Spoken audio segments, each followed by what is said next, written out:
Good morning, salam alaikum, Azul, Moté, Abari.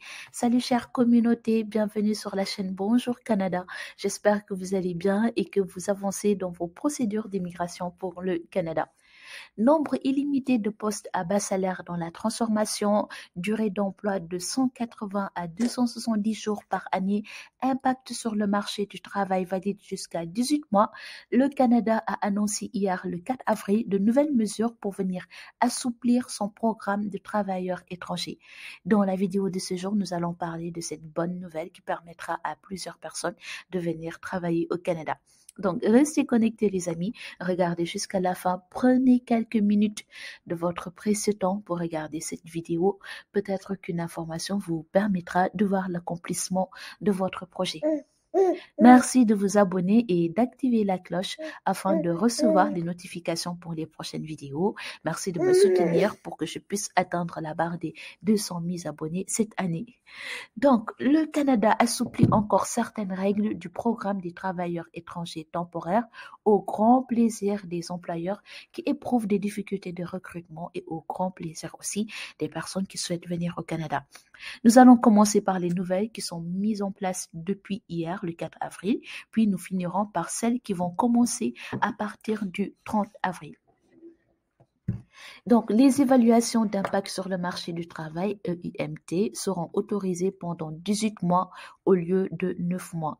Donc, les EIMT, pour ceux qui ne connaissent pas, sont des documents qui démontrent au gouvernement canadien qu'un travailleur étranger employé au Canada n'aura aucun effet négatif sur le marché du travail. Ça veut dire le fait d'embaucher un étranger, de le faire immigrer au Canada et il a un nouveau poste, ça n'a pas d'inconvénient par rapport aux Canadiens ou aux résidents permanents qui sont au Canada.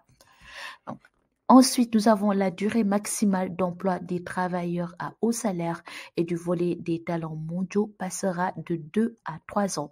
Cette prolongation aidera les travailleurs à se qualifier pour plus de voies vers la résidence permanente, leur permettant de contribuer à la main-d'œuvre canadienne à long terme. Puis, nous avons la Seasonal Cap Exemption. Je l'ai lu en français, désolé vraiment pour mon accent en anglais. Donc, cette mesure de Seasonal Cap Exemption qui a été mise en place depuis 2015 deviendra permanente. Il n'y aura plus de limite au nombre de postes à bas salaire que les employeurs des industries saisonnières pourront combler grâce au programme des travailleurs étrangers temporaires.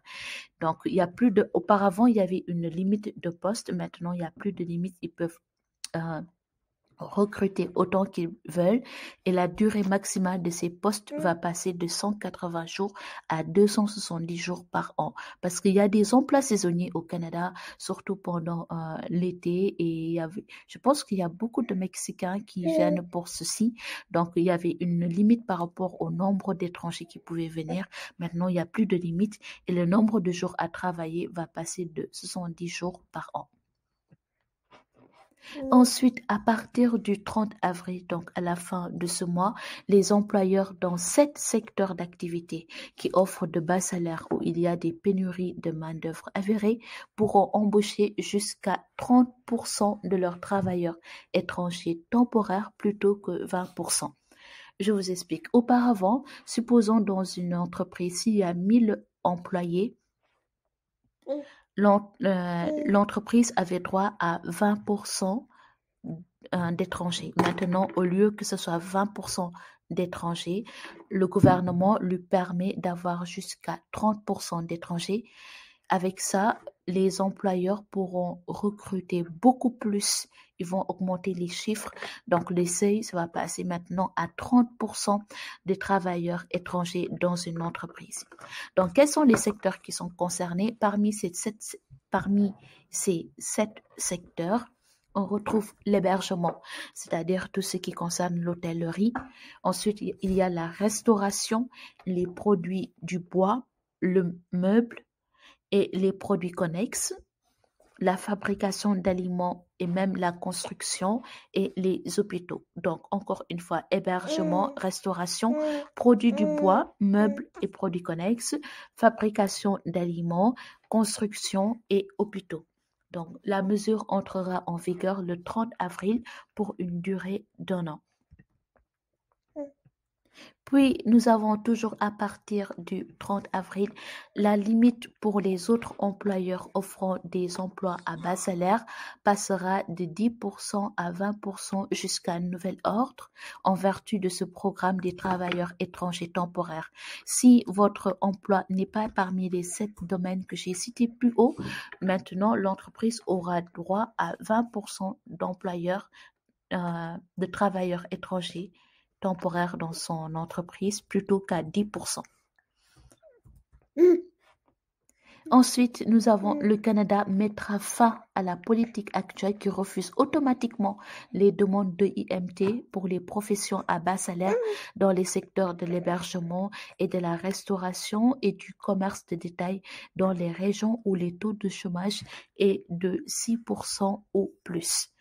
Tout ceci, c'est parce que le Canada manque énormément de travailleurs. Donc, avec ces nouvelles qui sont mises en place, les personnes qui sont en dehors du Canada, on va recruter plus de personnes qui sont en dehors du Canada et les personnes qui sont aussi déjà au Canada et qui sont des travailleurs temporaires, ces personnes auront leur avantage. Une grande partie des postes disponibles concernent les professions à bas salaire au Canada. Faut surtout pas, si vous avez des professions comme restauration ou hôtel, faut pas le sous-estimer parce qu'une grande partie de ces postes sont disponibles, des postes disponibles concernent ces secteurs d'activité. En novembre 2021, les secteurs suivants faisaient face au plus grand nombre de postes vacants selon Statistique Canada.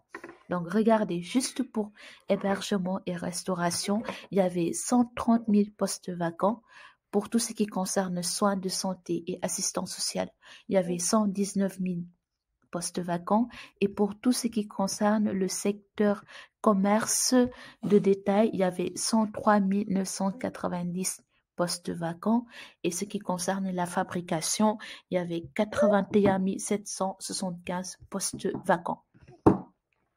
Maintenant, puisque je vous connais, on se connaît entre nous. Je sais que la plupart des commentaires, ce sera qu'est-ce qu'on va faire après avoir regardé cette vidéo. C'est une vidéo qui est à titre informatif. Donc, c'est pour vous informer que le Canada lance de nouvelles mesures. Mais aussi, c'est pour vous dire que, les amis, c'est le temps de postuler. Postuler aux emplois dès que vous voyez des offres d'emploi, dès que vous voyez des campagnes de recrutement. N'hésitez pas à aller soumettre votre candidature. Ces postes d'emploi ces secteurs d'activité que je viens de nommer ont des postes vacants. Dans le site de H360 Ressources, vous allez trouver des postes qui sont ouverts. Vous allez trouver des offres d'emploi dans ces secteurs. Donc, n'hésitez pas à aller voir dans H360 Ressources les offres d'emploi qui sont disponibles. Merci d'avoir regardé cette vidéo. C'est la nouvelle que je voulais partager avec vous. Si vous avez des questions, merci de les mettre dans la barre de commentaires et je vous retrouve très bientôt sur la chaîne Bonjour Canada. Bye.